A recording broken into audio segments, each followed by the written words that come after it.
Good morning বন্ধুরা, welcome to my blog. তো তোমরা সবাই কেমন আছো? আশা করি সবাই অনেক ভালো আছো, আর আমরাও ভালো আছি। তো আজকে হলো শুক্রবার, তো আমি অনেক দিন পরে তোমাদের সাথে আমার ব্লগ শেয়ার করছি।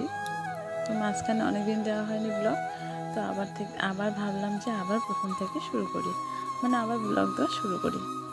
তো ওই যে দেখতেই পাচ্ছ, সকালে উঠে সকালে বলতে এখন 8:30 বাজে, এরকম 8:30।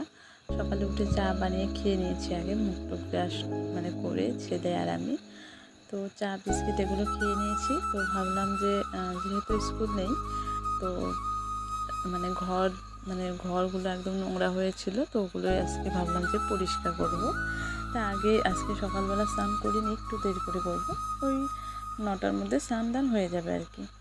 তো যাই হোক, এদিকে বাসি ঘরটা ঝাড়টা দিয়ে এসে এই যে পাশে যা একটা রুম আছে, তো ওই রুমটা আজকে পরিষ্কার করব।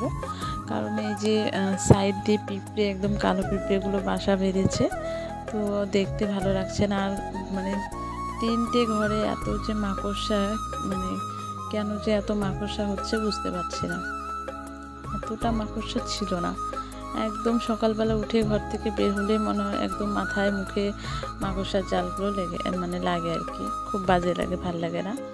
তো রান্নাঘর, এই যে পাশে দুটা রুম আছে, তো ওই সবগুলোতে এত মাকড়সা কি বলবো। তো সবগুলো পরিষ্কার করে, তো এই যে বাসন ছিল, তো বাসনগুলো এবার মেজে নিচ্ছি। তো এই যে অনেকগুলো বাসন, তো ওগুলো সব মাজা হয়ে গেছে, এবার ধুয়ে নিয়ে যাব। তো তারপরে স্নান দান করে নেব।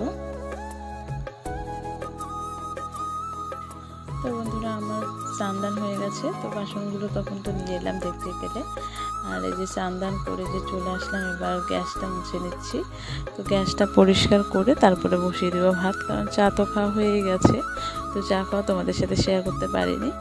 তো যাই হোক, ভাতটা বসিয়ে দিয়েছি, আর ভাতটা যখন হয়েছে তারপরে নামিয়ে গিয়েছিলাম দোকানে। তো বাজারে সবজি নেই সেরকম, তো ভাবলাম যে এত গরম রোদ্রু দিয়েছে, প্রচুর রোদ্রু উঠেছে, তো ভাবলাম যে ডাল নিয়ে আসি, মুসুরের ডাল। তো ডালটা নিয়ে এসে যে দেখো বসিয়ে দিয়েছি। আর ওদিকে আমি চাল কুমড়ো কেটে নিলাম, ডাল রান্না করব, আর সাথে আছে আলু ভাজা। তো সিম্পল রান্না এই গরমের মধ্যে, তো আমি বেশিরভাগই ডাল আর আলু ভাজা এগুলোই খাই। এত গরমে মশলা যে কোনো খাবার খেলে অসুবিধা হয়ে যায় আর কি, পেট খারাপ হয়। তো যে দেখো, এদিকে ডালটা বসিয়েছি, এদিকে ডালটা সিদ্ধ হচ্ছে, আর এদিকে আমি আলুটা ভেজে নেব। তো এদিকে আলুটা ভেজে নিয়ে, আর খিদেও পেয়ে গেছে, ছেলেরও খিদে পেয়ে গেছে, তো ভাবলাম যে দুই পাশে করি, তো তাড়াতাড়ি হয়ে যাবে। তো এদিকে আলুটা ভাজছি, আর ওদিকে ডালটা রান্না করছি, সিদ্ধ হচ্ছে আর কি। তো ডালটা সিদ্ধ হতে হতে আমার আলু ভাজা হয়ে যাবে। তো এই যে আলু ভাজার মধ্যে নুন আর হলুদ দিয়ে দিলাম। আর যে দেখো বন্ধুরা, আমার রান্না হয়ে গেছে। তো ওই যে দেখো, ডাল আর আলু ভাজা, আর সাথে আছে লেবু। তো এবার ছেলে আর আমি দুজনে খেয়ে নিব। ছেলে তো খেতেই চায় না, আর ডাল তো ওর একদমই পছন্দ না, ও খেতেই চায় না, ডাল রান্না করে খাবে না আর কি। তো যাই হোক, ওদিকে খাওয়া দাওয়া করে যে একটু পরে রেস্ট করে চলে আসলাম ঘরে। তো ওই যে ঘরে এসে এবার কাপড় ছিল অনেকগুলো, এলোমেলো হয়েছিল, তো ওগুলো সুন্দর করে ভাঁজ করে গুছিয়ে রেখে দিলাম। আর এই যে কাপড়গুলো, ওগুলো সব নতুন কাপড়, তো ওগুলো শুকেছে ঢুকিয়ে রাখবো। তো এই যে দেখো, এই শুকেছে এই থাকটাতে একদম জামা কাপড়গুলো একদম উল্টা পাল্টা হয়েছিল, একদম কি বলবো, জঙ্গলের মতো লাগছিল। তাই ভাবলাম যে না, একটু পরিষ্কার করি, যেহেতু বাড়িতেই আছি, ছেলেরও স্কুল নেই, বেকারই আছি, তো ভাবলাম যে টুকটুক করে ঘরটা একটু গুছিয়ে নিই, সুকেসটা আর কি। তো ঘরটাও একটু গুছিয়ে নিব, আর আলনাটা তো গুছিয়ে নিলাম, এবার বিছানাটা তুলে নিব। তো ওই যে দেখো, এদিকে সুকেসটা গুছিয়ে টুছিয়ে একদম ফিটফাট করে রাখলাম। আর এদিকে দেখো, বিছানাও কিন্তু আমি গুছিয়ে নিয়েছি, তো তোমাদের সাথে সেটা শেয়ার করা হয়নি।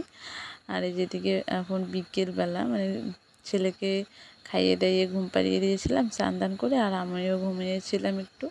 তো এখন বাজে 3:30, তো 3:30টার সময় উঠে বিকালের উঠানটা ঝাড় দিয়ে নিলাম।